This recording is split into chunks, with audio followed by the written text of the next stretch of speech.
Hello, I'm Ina Laughingwinds from Sexual Solutions, and my website is spiritualsexuality.com.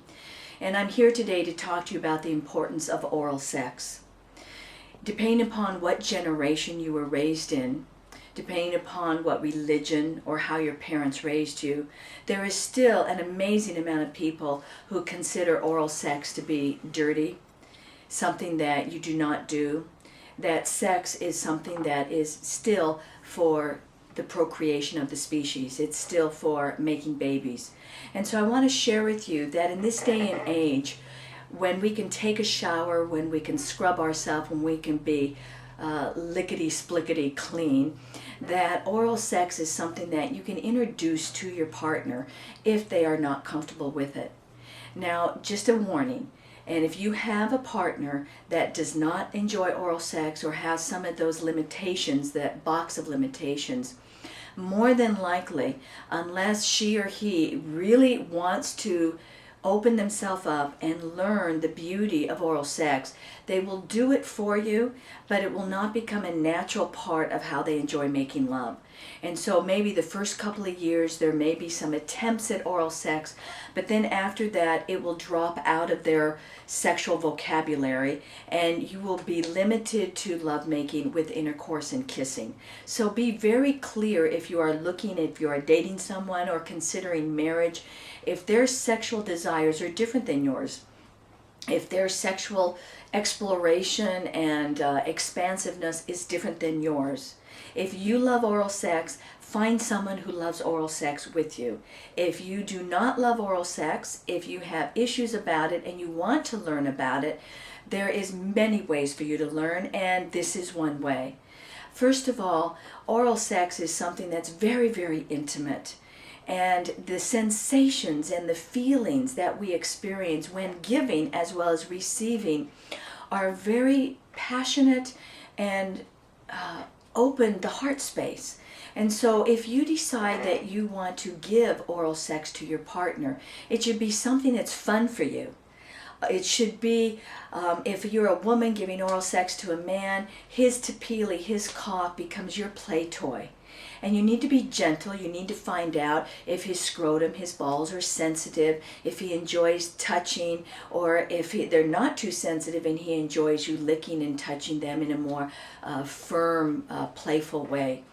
So you do not want to give head where your jaws are tired or it becomes a job, it becomes a work, you're trying to get him off. Oral sex is not about getting each other off.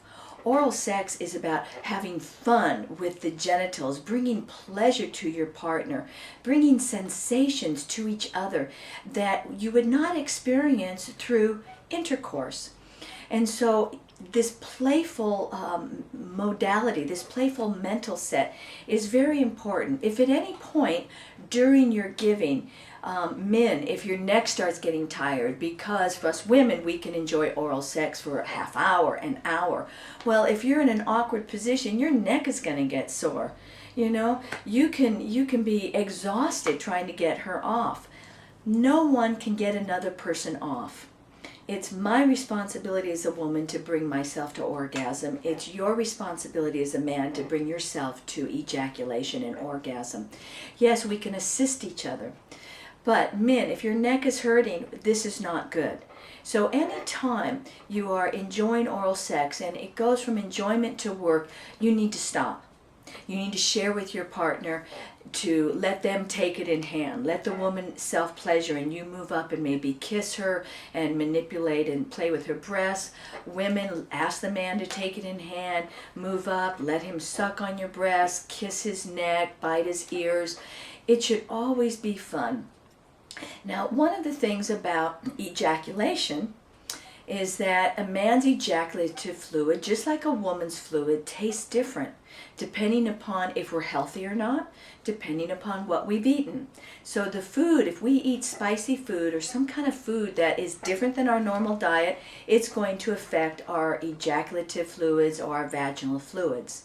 So one of the things I always recommend for ladies is I call it the dipstick. If you have any concern, you want to wash yourself, you want to be clean with good soap and water, and then go ahead and slide your own finger inside yourself, smell yourself, lick yourself. How do you taste? Now you should know how you taste. Both men and women should know your fragrance and know what you taste like. This is preventative medicine. Because if you're starting to have a vaginal infection, or if there's any kind of a prostate problem, you're going to know it first, because your ejaculative, your fluids are going to taste different and smell different. So men, when you self-pleasure and you ejaculate on your belly, you should take a bit of it, smell it, taste it, and do that at least once a month.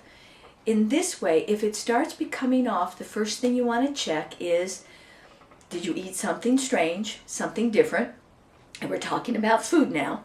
So if you ate something of spiciness, then that might be the cause for the smell or the taste being off. So in a couple of days, taste yourself again. If you're still off in a week's time, go to the urologist, go to the doctor, let him know that you think something's off and you want to be checked.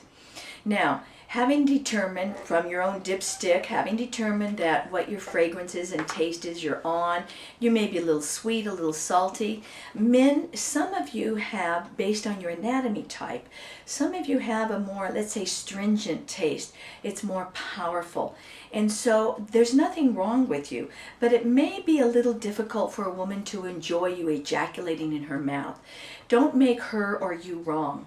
Simply get yourself some lubricant that is flavored, and add that flavored lubricant to the self-pleasuring, or to the masturbation, to the oral sex, and then when you ejaculate, that flavored lubricant will help to mellow out the taste of your fluid. There's nothing wrong with you. There's some men that naturally have a stronger smell and taste, as there are some women.